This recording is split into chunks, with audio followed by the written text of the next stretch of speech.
Ok. É isso aí.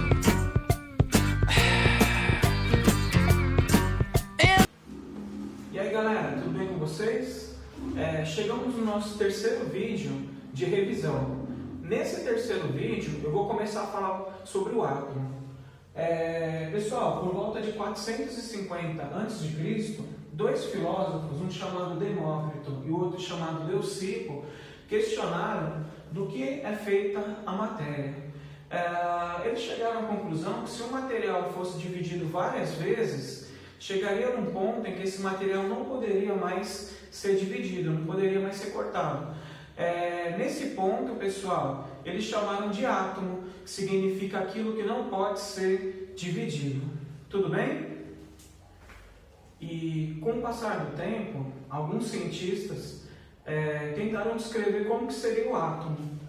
Por exemplo, o primeiro cientista, ele é chamado de Dalton, tá? E aí ele criou um modelinho que a gente chama de modelo de Dalton. Pessoal, no modelo de Dalton, o átomo ele é uma esfera, tá? Essa esfera, para o Dalton, seria indivisível ou indestrutível. A gente sabe que hoje em dia o átomo ele pode ser dividido, tá, pessoal? Se a gente pegar o átomo e quebrar ele no meio, libera uma grande quantidade de energia, que é o princípio de funcionamento da energia nuclear, tudo bem? Mas vamos voltar aqui para o modelinho dele. Então, de acordo com esse modelo dele aqui, ó, da esfera indestrutível, né, indivisível, ele definiu que toda a matéria tem átomos. Então, tudo é feito de átomos.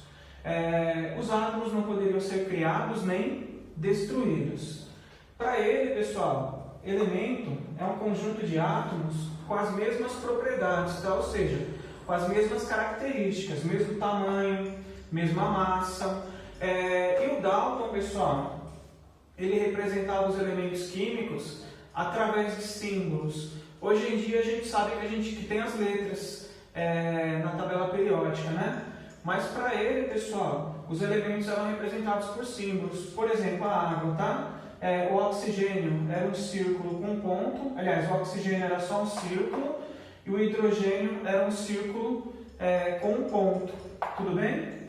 Então, vários elementos químicos para ele eram representados por símbolos. Eu vou deixar para vocês aí uma figura contendo a representação dos elementos químicos de acordo com Dalton. Tudo bem? Do seu colar que um dia eu fui buscar na tumba de um sábio faraó. Galera, por volta de 1856, um físico chamado William Crookes, ele fez o seguinte experimento. Ele pegou uma ampola de vidro e dentro dessa ampola de vidro ele colocou um gás sobre uma pressão menor que a pressão atmosférica. E aí, pessoal, ele aplicou corrente elétrica nesse gás. A corrente elétrica ela saía de um polo chamado cátodo, tá? Um polo negativo, e se dirigia para um polo positivo chamado anodo, tá?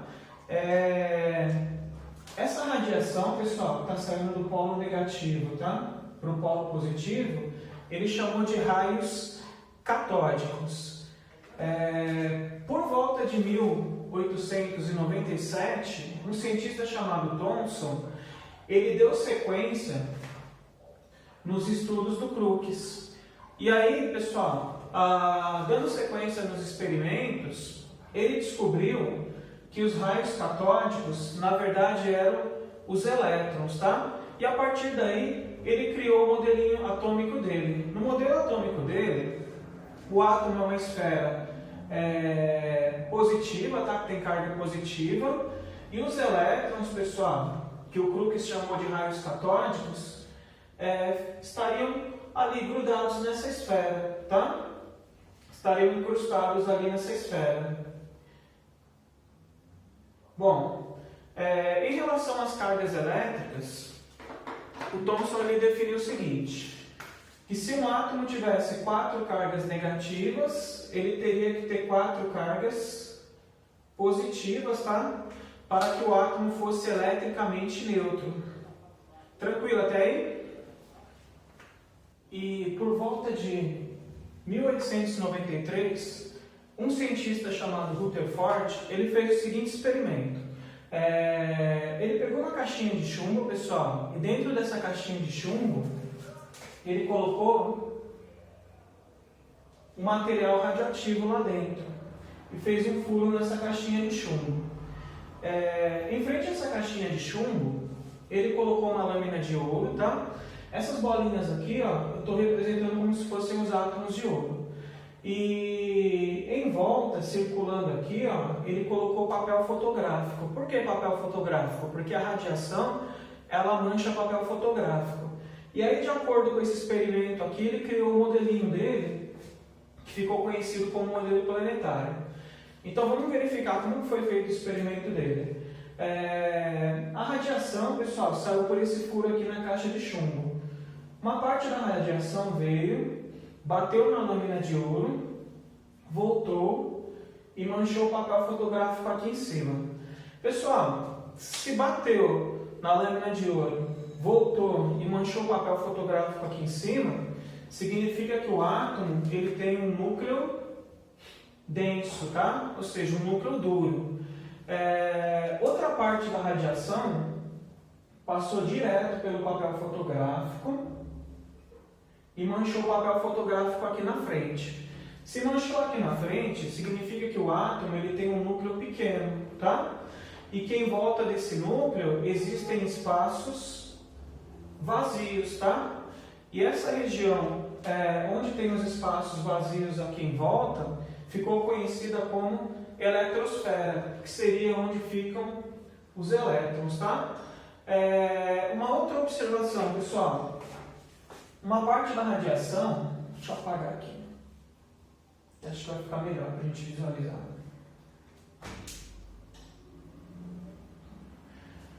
Uma parte da radiação veio, passou próximo aqui, ó, ao núcleo do átomo, né?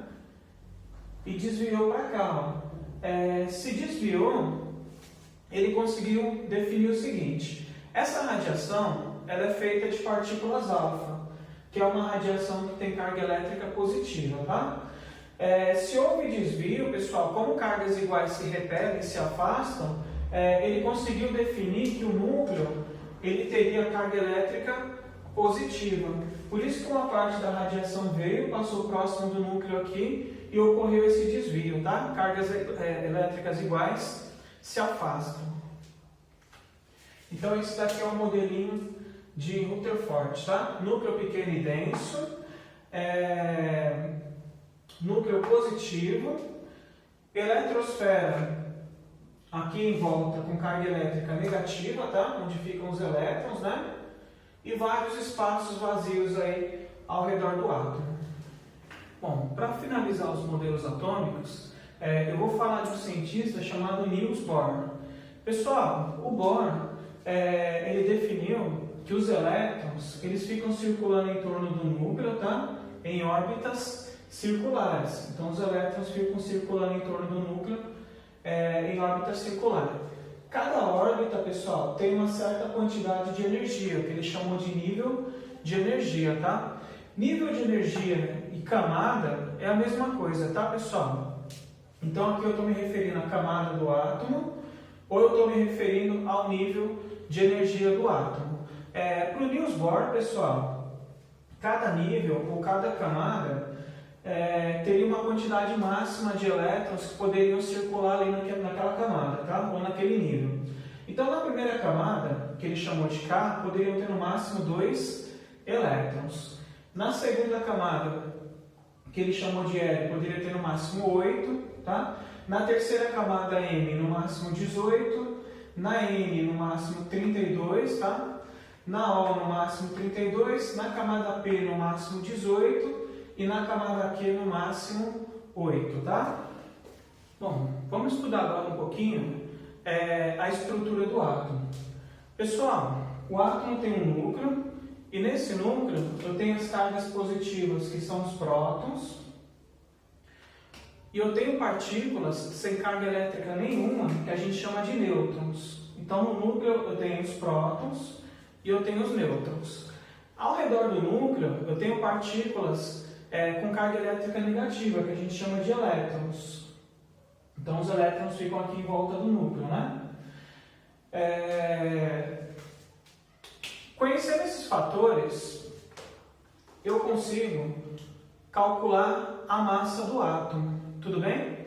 Para calcular a massa de um átomo, pessoal, eu utilizo essa fórmula aqui, ó. A representa a massa, que é igual a P, que representa o número de prótons, né? Pessoal, o número de prótons é o número de cargas positivas que eu tenho no átomo.